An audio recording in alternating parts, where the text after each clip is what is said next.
Stepping into a new ministry role can feel a lot like a mix of excitement and total imposter syndrome. You might be asking yourself, am I really ready for this? Well, in this episode, we're going to be breaking down how to move forward with confidence even when you don't have all the answers. Stick around. I think you're going to enjoy this one, particularly if you were in the midst of a transition in your ministry. Thanks for joining me today here on the Healthy Church Staff Podcast. My name is Todd Rhodes, one of the co-founders over at chemistrystaffing.com. And starting a new chapter in ministry usually feels overwhelming. We've been talking a lot about that for the last 3 weeks in this series on the podcast based on Wade Hodges' book called Before You Go. There are people to meet, there are challenges to face, there are responsibilities to take on. You're leaving what you've known and stepping into the unknown with a bunch of new people and characters and church. So Wade reminds us that our confidence doesn't come from having all the answers, because right now, if you're in the middle of this, you will not have all the answers. Our confidence comes from trusting the one who's called you. Our confidence comes from trusting the one who does have all the answers, even if he's not given all of the answers to us just yet. So how do you move on with confidence? Well, here are some truths today that I think hopefully will help you. And the first is, we talked about imposter syndrome and feel like, I'm not worthy. You need to anchor yourself in your calling. Remind yourself why God has called you into this new role.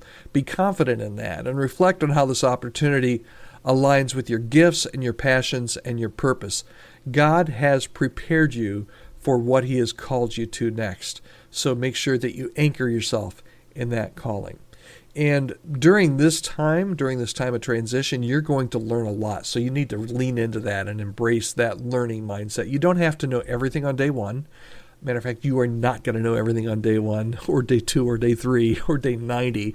I remember at the first church I was there for 12 years on staff, and still in years 11, and it was not a large church, 250 people. I remember year 10, I was there 10 years, and I was still discovering people I'd known for years that were related to people.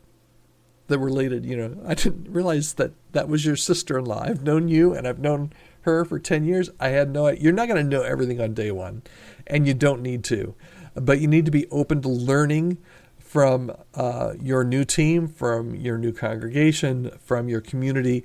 You are going to be in question-asking mode for a good amount of time here, and that's good. Embrace that learning mindset. You're going to learn a lot. Set some realistic goals. Don't try to tackle everything at once. Focus on a few key priorities in your first 90 days. And build from there. And one of the best things that you can do, and it's going to feel like, I'm not getting anything done. One of the best things you can do in your first 90 days to first 6 months is spend time with people. No ulterior motives. No, hey, I want to recruit you to do this. Just get to know people. Get some change in your pocket, as I like to say. Build into people. Build relationships. Get to know people and how they relate with each other. Do that, but also watch people. Watch how they relate to each other. Get to know kind of the unspoken dynamics. You can learn a lot from body language. You can learn a lot from sitting in your board or your elder meetings. Take all of that in, but don't try to tackle everything at once. Focus on a few key priorities. And the next thing is what I just mentioned. I got ahead of myself. Build relationships. Take the time to connect with your staff and your leadership team and your congregation. Trust is built through intentional relationships, and it's going to feel like I'm wasting my time here, especially if you're like me and you're like, man, I've just landed and I got to get stuff done. I got to charge that hill. Well, slow your roll there, cowboy, because you can't rush the hill if you don't have anybody with you. So you need to take time to build those relationships, and that trust and those relationships are built over time. And then, and this is difficult for the hard chargers, and I know we have a lot of hard chargers that are listening to my voice right now, those people that want to charge and take those hills. You got to trust God's timing. If you're a hard charger, it's going to feel like you're at a snail's pace when you first start. Some things are just going to take time to fall into place, including those relationships. And what you have to do, even though you're not hard charging yet, lean in and lean into those relationships and building that trust. Trust that God is working behind the scenes, even when that progress seems slow. And particularly when that progress seems slow, take time to celebrate those small wins. You might not have a big win your first 90 days. You might not have a big win your first 6 months. But I'll bet you, matter of fact, I'll guarantee you're going to have some small wins.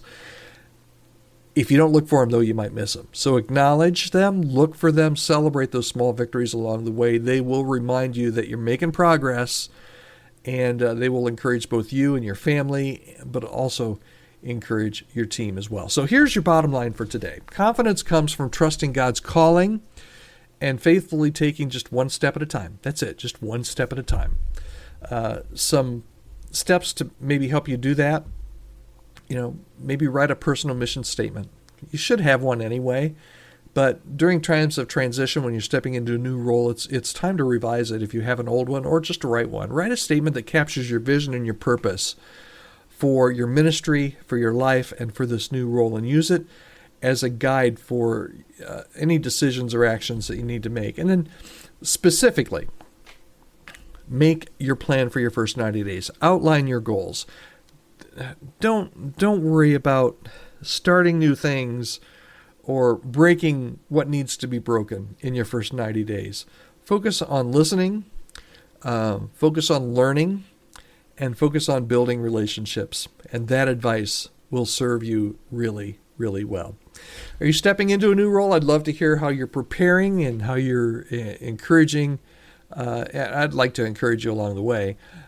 Maybe you just stepped into a new role. Maybe you're in that first 90 days. Maybe you're in that first 6-month period. I would love to hear what you're going through. How's it going? Are you being too hard on yourself? Do you have imposter syndrome?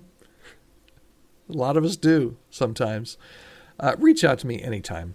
I can be of service to you. podcast@chemistrystaffing.com. Maybe I can serve you. Maybe I can serve your church. If you're looking to hire a new staff member or have any staff-related questions, I'd love to be able to partner with you. And if you're liking what you've heard on the podcast, and this is the last podcast, we've been doing 3 weeks on Before You Go. Before that, we did 3-week series on when to leave.